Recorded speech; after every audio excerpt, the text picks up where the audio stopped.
Bismillahir Rahmanir Rahim. In the name of Allah, the Beneficent, the Most Merciful. I'd like to welcome you, dear viewers, to another in the series, In the Light of Islam. Assalamu alaikum wa rahmatullahi wa barakatuh. May Allah's peace and blessings be on each and every one of you. And in this series, for those of you who have been not following actually the program or just recently joined the program, we are looking at letters, questions which our viewers have written in. And everybody is invited to write in, and we'll try to answer your questions. You write to me, Dr. Bilal Phillips, In the Light of Islam, Sharjah TV, P.O. Box 111, Sharjah. And we'll try to answer them as soon as possible. With that, dear viewers, we'll go on to our questions for today. The first question: Christianity is divided into different sections. Can you briefly explain the difference between Catholic, Protestants, and Orthodox? Now, we could say that the oldest formation of Christianity was the Catholic Church, the Roman Catholic Church, the church which developed in Rome. Considered to be Roman Catholic, particularly because the emperor of Rome had converted to Christianity and put his full support behind it. And of course, the Roman Empire, in those early centuries, was the most powerful empire.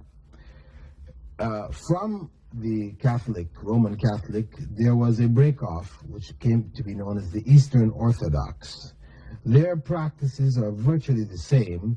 They use basically the same Bible.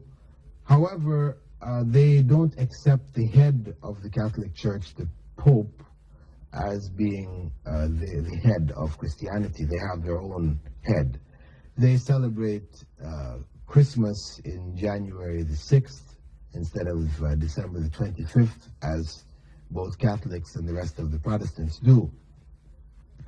But their differences, as I said, are not so great as the difference between Catholics and Protestants. Now, the Protestant movement appeared with Martin Luther, a European German who was a priest who had come to Rome seeking guidance and penitence. And when he came there, he found the Pope in such pomp and glory with a golden throne and crown and all these things. And the corruption that he saw there turned him against this interpretation of Christianity. So he began the Protestant movement, protesting against the excesses that had developed with the Roman Catholics.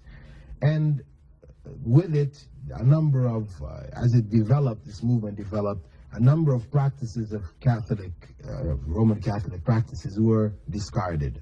Among them, the Pope being the head, being infallible, it was discarded. The saints, the system of saints that Catholics have, to whom they can pray when in need, etc., these were also discarded. And the relics, they have a series of relics which they use in their religious practices, bones of so-called saints, etc., which they may use, seeking healing and these type of things. These were dropped. Confessional, where the priest would accept the confession of a believer. This was also dropped.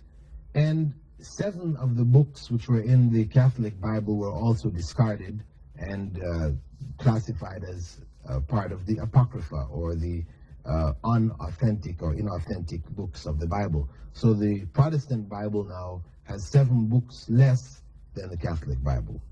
These were fundamental differences. However, all of the groups, of these major groups, share certain basic ideas, and that is the idea of the Trinity, that God is 3 in 1. But I should say that there are sects amongst the Protestants which split off and actually challenged even this idea. You have the Jehovah's Witness, who broke off, their groups, broke off, and their idea is that there wasn't any Trinity. Trinity has no basis in the Bible, that it was something introduced, which is of course correct. And they hold that Jesus was the created Son of God, as opposed to being co-eternal with God.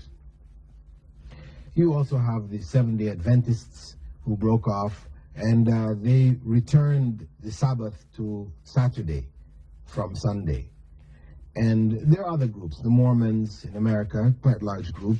You know, they have their own book of Revelations called the Book of Mormon, and a particular angel, Moroni, who came to their founder, they claim he's a prophet.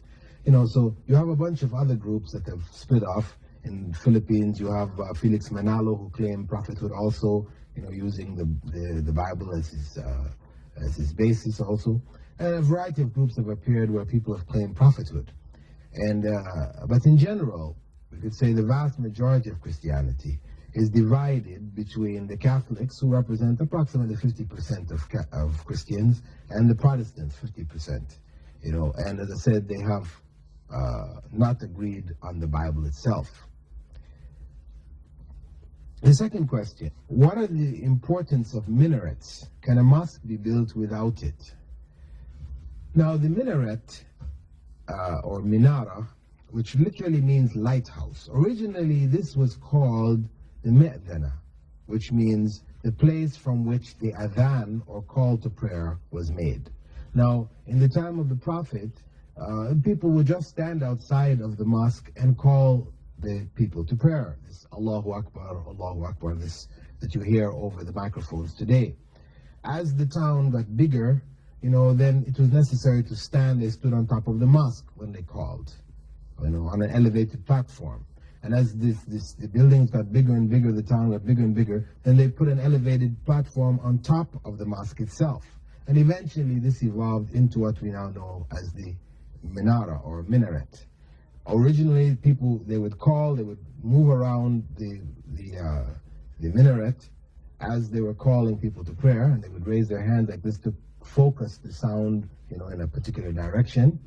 And later on, lights were put on it so that people in the evenings, wherever they were in the city, they would be able to identify where the mosque was. And to this day, you can see it traveling in the evening around the cities here in Dubai, or in most countries of the world, Muslim countries. You'll find that the minaret has lights on it to indicate for believers where the mosque is.